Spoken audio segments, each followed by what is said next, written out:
एक ज़माना था जब बच्चों का इलाज डॉक्टर या फिजिशियन नहीं बल्कि घर में मौजूद नानी दादी अपने घरेलू टोटकों से किया करती थी। और कमाल की बात यह है कि बच्चे सेहतमंद भी हो जाया करते थे। फिर ज़माने ने की तरक्की, लोग अपने बच्चों के मामले में किसी किस्म का कॉम्प्रोमाइज़ नहीं करना चाहते थे। प्लेजेंट सरप्राइज़ थी हमारे लिए, वो ये थी कि जो बेबीज़ बाहर ट्रीट हुए हॉस्पिटल से बाहर, वो बेबीज़ उन बच्चों के मुकाबले में जो कि हॉस्पिटल के अंदर ट्रीट हुए, ना सिर्फ उनकी तबीयत जो है बहाल ज़्यादा हुई, उनमें अमवात हमें थोड़ी सी कम मिली। देखें, हॉस्पिटल में रहने में भी रिस्क है, उनको दूसरे बच्चों के जरासीम लग जाते हैं, हॉस्पिटल में कैन्यूला लगता है बच्चे को, उनकी कॉम्प्लिकेशंस होती हैं, ज़्यादा दवाएं मिलती हैं, उनकी कॉम्प्लिकेशन होती है, तो पेरेंट्स को समझाना पड़ेगा। इन्फेक्शन या वायरल है तो आम सी बात, लेकिन ये कभी कभी खतरनाक भी हो सकता है। गर्दन तोड़ बुखार हो सकता है, नमोनिया हो सकता है, और ये सारी चीज़ें जानलेवा होती हैं।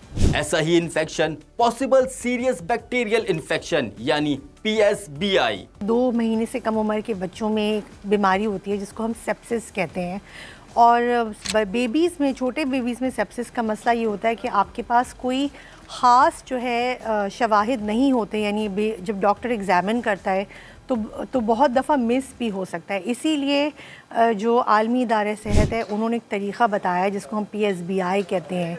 PSBI का मकसद बेसिकली यही होता है कि बेबी की बीमारी के जो साइंस हैं वो पिक कर लिए जाएं और फिर उसकी बेसिस पे जो है ट्रीटमेंट दी जाए। सोचिए, आपका अगर नन्हा सा बच्चा बीमार हो जाए और अस्पताल का खर्च आपकी पहुंच से बाहर हो। WHO ने जब अपनी पुरानी गाइडलाइंस निकाली तो वो उन्होंने उन बच्चों के लिए निकाली जो अस्पताल में दाखिल नहीं हो सकते किसी वजह से। इसमें जो सबसे बड़ा रीज़न होता है वो कॉस्ट है, कीमत है, फिर कि फैमिलीज़ क्या लेकर पहुंच भी सकती हैं अस्पताल, और फिर वहाँ रहने का ख़र्चा और जो सारे जो प्रॉब्लम्स हैं। सो हमने देखा कि जो बेबीज़ हॉस्पिटल में जिनका इलाज हुआ है वर्सेस वो बेबीज़ जिनका घर पे इलाज हुआ है, तकरीबन 5 गुना का फ़र्क है। हमारी गरीब आवाम के लिए जो है कितना बड़ा रिलीफ हो सकता है अगर हम जो है इसको इम्प्लीमेंट कर सकें।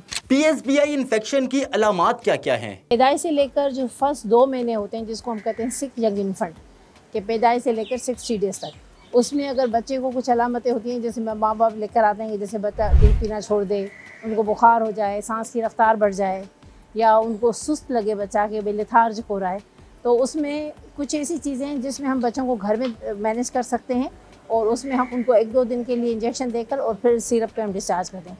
कुछ ऐसी अलामतें होती हैं जिनको देखकर हमें लगता है कि नहीं, इस बच्चे को ज़्यादा केयर की ज़रूरत है और इनको हमें हॉस्पिटल में एडमिट करना पड़ेगा। सुनकर तो बहुत तशवीशनाक लगता है, लेकिन ऐसा है नहीं। तकरीबन जो है 100 बच्चों में से तकरीबन 10 या 11 बच्चों को जो है वो सेप्सिस होता ही होता है, जो न्यूबॉर्न्स हैं। आलमी तहकीक ने साबित किया कि इस इन्फेक्शन का इलाज घर पर या करीबी मरकज़ सेहत पर हो सकता है। ये जो तहकीक है ये शो करती है कि आपको ज़रूरत नहीं है कि आप 7 दिन के लिए अस्पताल में ही एंटीबायोटिक दें। ये जो एंटीबायोटिक है ये घर पे भी दी जा सकती है। अब WHO ने एक स्टडी की जिसमें उन्होंने प्रूव कर दिया कि वो बच्चे जो ज़्यादा बीमार नहीं हैं वो भी घर में ऐसे ही मैनेज हो सकते हैं जैसे अस्पताल वाले। इवन अस्पताल वालों के लिए ज़्यादा हमें स्पेस चाहिए, उनके लिए ज़्यादा खर्चा होता है, घर में के लिए फैमिली भी कंफर्टेबल होती है और ख़र्चा भी नहीं होता।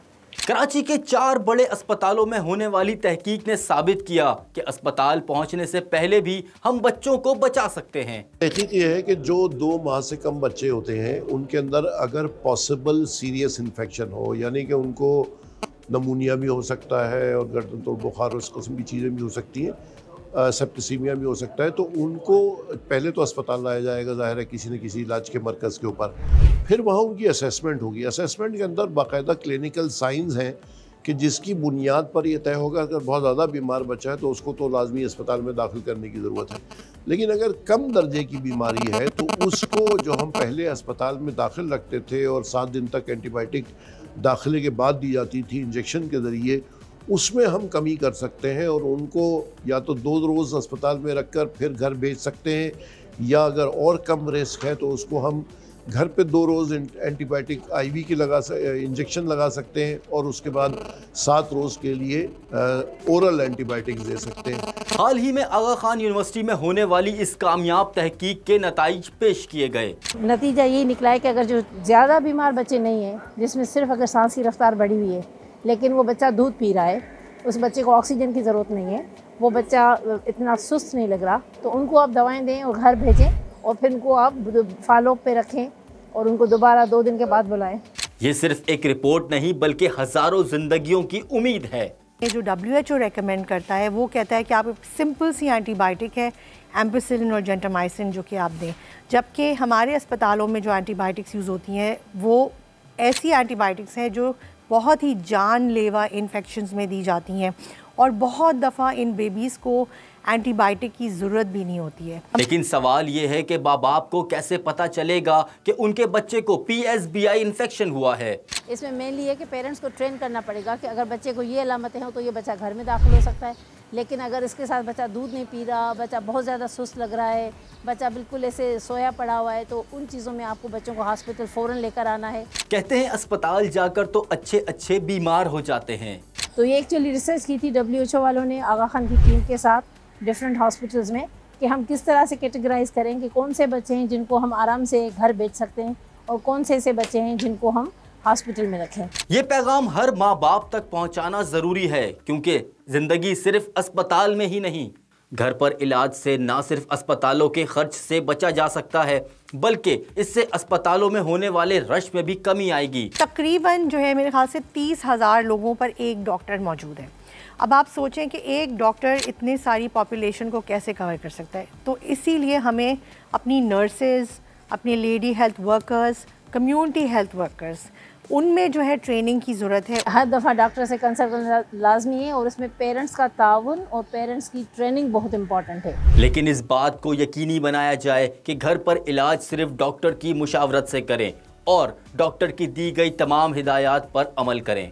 हमेशा जब भी कोई अस्पताल से बाहर इलाज होता है तो डर यही होता है कि हमारी जो डिस्पेंसरीज़ और फार्मेसीज़ हैं वो बग़ैर डॉक्टर से मशवरा किए दवाई शुरू करेंगे। इसीलिए हम कहते हैं कि PSBI को हमें जो है ना डेमोक्रेटाइज़ करना चाहिए। चीज़ हमें डॉक्टरों को, हेल्थ वर्कर्स को और मरीज़ों को भी सिखानी पड़ेगी कि घर भेजने का मतलब ये नहीं है कि बच्चा ठीक है, उसको एक पूरे ट्रेन करके घर भेजा जाएगा कि घर के ऊपर ये दवाएं भी दी जाएंगी और अगर फला अलामात उसके घर जाने के बाद हो तो फिर उसको वापस हेल्थ फैसिलिटी में लेके आ जाना है।